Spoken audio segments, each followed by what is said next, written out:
Now, in the final part of our program, we want to turn toward tomorrow, what change looks like in action, and what is possible for each of us to do starting now. To begin, we are honored to hear from an amazing young woman participating in our Project Dignity program. Her story is a reminder that change doesn't begin with perfection or power. It begins when people are willing to step outside their comfort zones, use their voices, and become active participants in their communities. Mahi is a junior at Downingtown STEM Academy with a strong passion for women's rights, leadership, and service. She's an active tennis player and a dedicated member of Project Dignity, where she works to ensure high schoolers have access to proper menstrual products and resources. With a growing interest in pursuing a career in healthcare, she hopes to continue her commitment to advocacy and compassion to make a lasting impact on others' lives. Please welcome Mahi. Hi, good morning, everyone. Good morning. I keep thinking about something we heard earlier today many times, the words life, liberty, and the pursuit of happiness. We hear them so often that they can start to feel finished, as if they're already fully achieved. However, being here today, listening to the history, the performances, and everything shared this morning, it feels more like those words are still something people are trying to actively make real. My name is Mahi B. I'm 16 years old. I'm a junior at Downingtown STEM Academy, and I helped bring together a group of peers to start Project Dignity in my district, a project aiming to provide students with the proper menstrual products in those school bathrooms. And what's been sticking with me the most is how many times people throughout history were essentially told the same thing in different forms. Not yet, not you, or just flat out no. No, you can't vote yet. No, you can't work that job. No, your voice doesn't belong in that space. And no, your experience isn't enough to matter.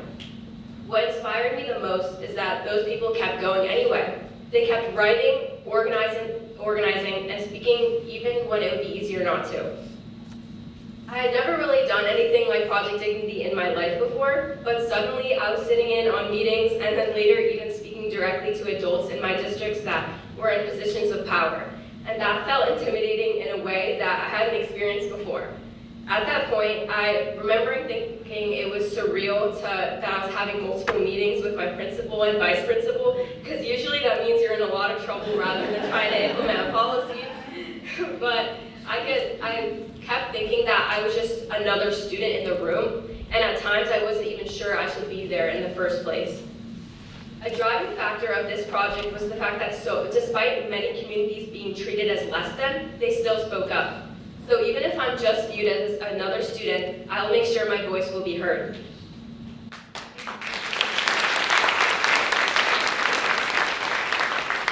I started having conversations with other students. A lot of us didn't even know each other well at first, but we came from different friend groups, different classes. But as we talked, it became clear that our experiences were one of the same. There was this moment where we all kind of realized we were dealing with the same thing in different fonts. And that's where Project Dignity started, a group of students who were connected by something that we had all experienced. I want everybody to close their eyes for a moment. Just close them. Raise your hand if you've ever felt a gap between what people say is equal and what actually feels equal in real life. Open your eyes and just look around. That's part of why this project started in the first place. Because for a lot of people, inequity doesn't always look dramatic or obvious at first.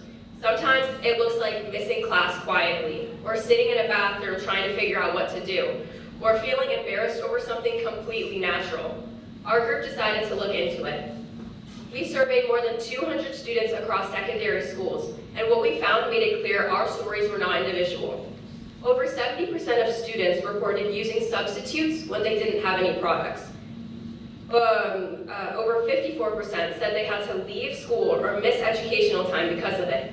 And 74% shared feelings of embarrassment or anxiety in those moments. And behind those numbers are students who are just trying to get through the school day. One anonymous response from the survey that really stayed with me said, "My family had not been able to afford menstrual products for me so many times. I got my period in the 5th grade, and my mom will only ever buy the products if she's menstruating as well. Otherwise, I've used toilet paper, paper towels, and used pads for much longer than recommended because I knew there was a scarce amount of them. I've had to rely on school and church to get them, but so many times I've been let down by the school in that aspect. It's the same as toilet paper and paper towels for boys and should be absolutely free.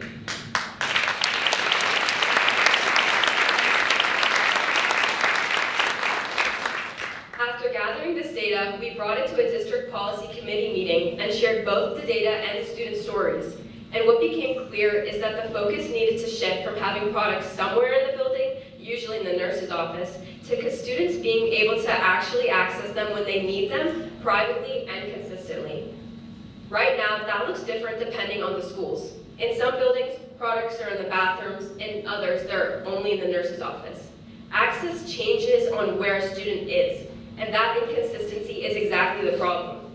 Because when access depends on location or staffing or individual decisions, it stops being reliable. And when it's not reliable, students are the ones who deal with the consequences in the middle of their school day. After 3 long months of meetings, surveying, data collection, and a profusion of emails and help from the fund, the school district's policy committee is drafting a menstrual policy to protect the dignity of menstruating students in our district, breaking the stigma and protecting our education. And I want to pause here for a second and challenge everyone to really think about this. What does it mean in practice for rights and dignity to be something that everyone can actually access? What I've learned through this process is that change like this doesn't happen because of one conversation going perfectly. It happens because people keep showing up even when it starts to feel repetitive, even when it feels like nothing is moving yet at all. And in advocacy work, especially as students, you hear a lot of versions of no. Not now, not sure, not enough, not a priority. But one thing I've realized is that you don't actually sense which no is the last one before a yes. So you don't stop. You keep bringing the data, you keep bringing the stories, you keep showing up. You keep making the issue harder to ignore until it becomes something that has to be addressed.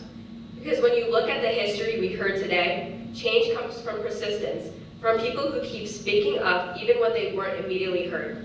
And I think that's what connects all of us here today, the willingness to believe that silence doesn't have to be the final answer.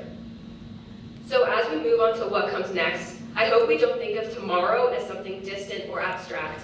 I hope we think of it as something we're already building, whether it's in conversations like this, in decisions like this, and in the choice to keep going, even if it would be easier not to. Because I think that somewhere across the world, there's a girl my age who is just like me.